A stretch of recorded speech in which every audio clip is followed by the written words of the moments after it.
Film diawali dengan diperlihatkan karakter utama dari film ini, yaitu Kei Nagai yang ditabrak oleh sebuah truk.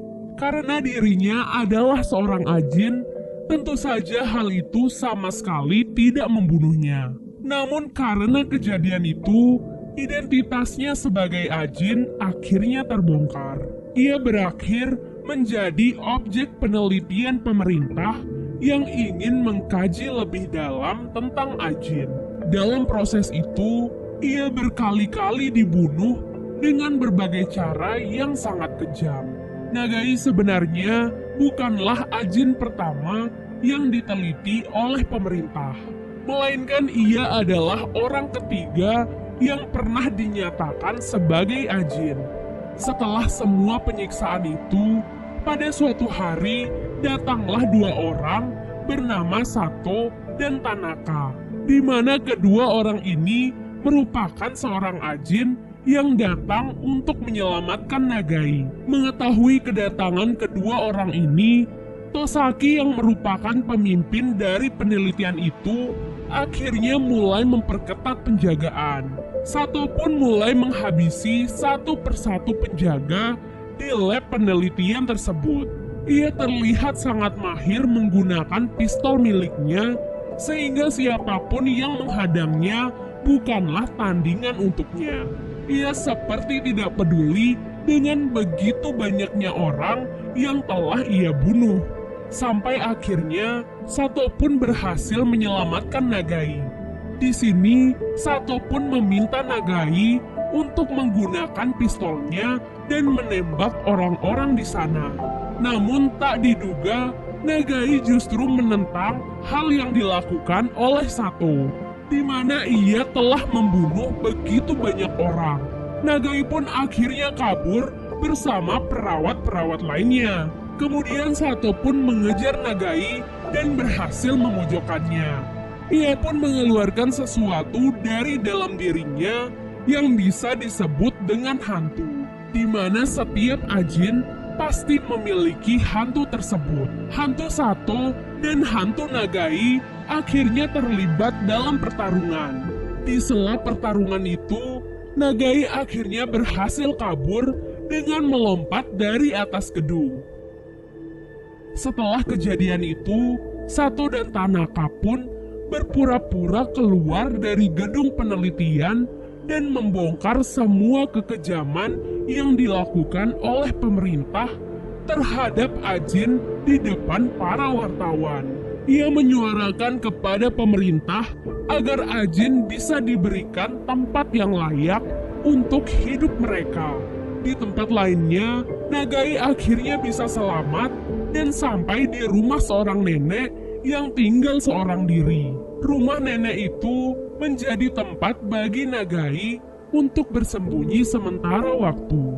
Di waktu yang sama, Sato kembali mengancam pemerintah untuk segera memberikan hak untuk ajin. Ia mengancam akan menyerang gedung kementerian.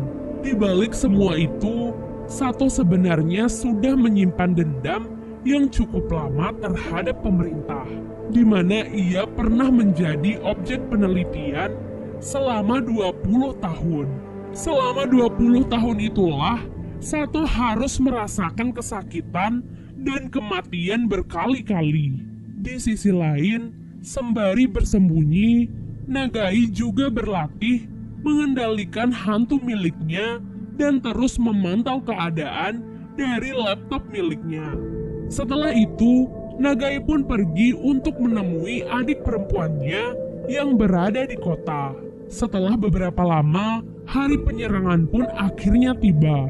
Tanaka datang dengan persenjataan lengkap dan berada di atap sebuah gedung. Sementara di depan gedung kementerian, satuan kepolisian juga diperintahkan untuk berjaga di sekitar gedung tersebut. Selain itu, puluhan wartawan juga sudah memadati area sekitar gedung sejak pagi hari. Tanpa diduga oleh siapapun, Sato menyerang gedung kementerian dengan menggunakan pesawat yang ia terbangkan dan menghantam gedung kementerian.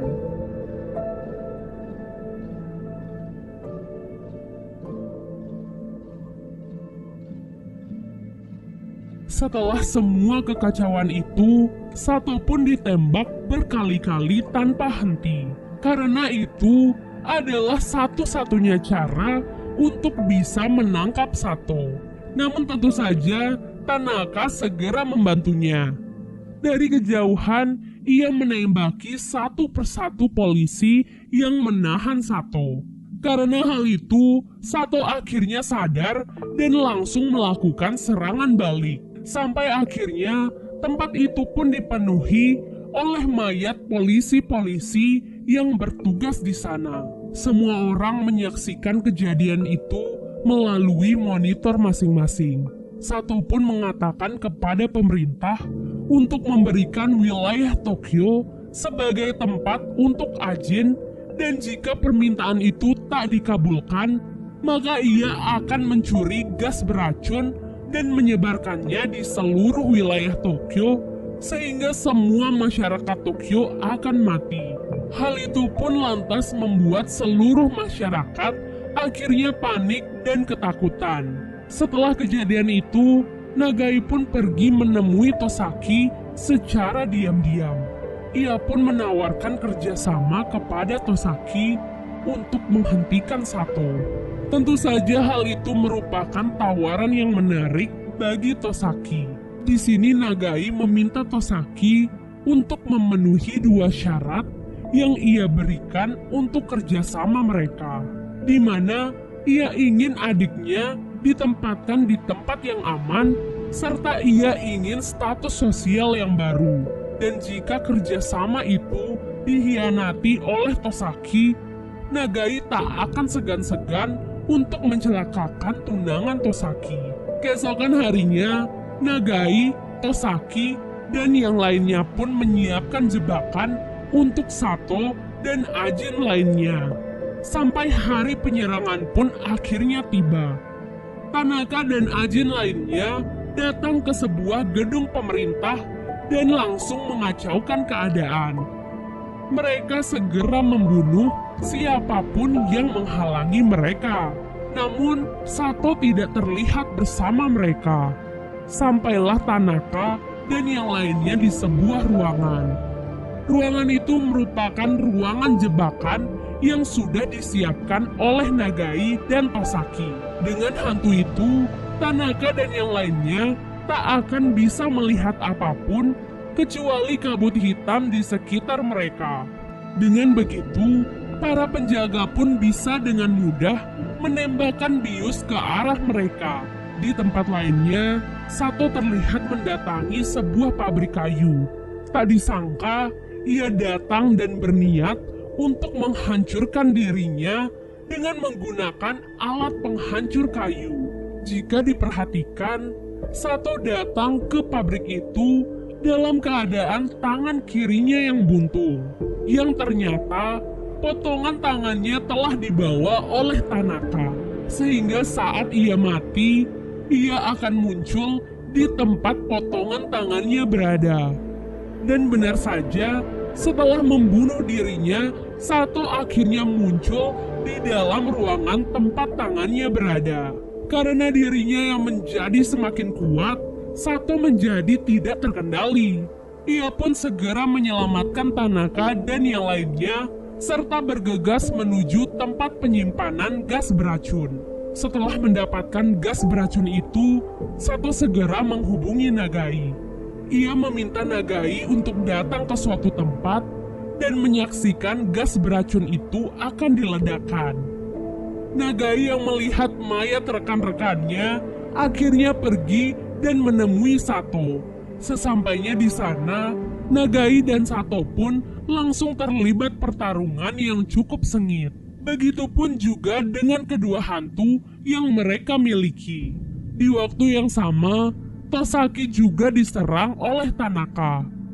Beruntung ia akhirnya diselamatkan oleh Izumi yang juga ternyata adalah seorang Ajin. Sehingga pertarungan pun terjadi di antara mereka. Setelah pertarungan yang cukup sengit, Tanaka pun akhirnya mampu dikalahkan dengan menggunakan bius yang ditancapkan oleh Tosaki. Kembali kepada Nagai dan Sato. Nagai ternyata berhasil merebut gas beracun dari tangan Sato dan segera meletakkannya di tempat yang cukup aman.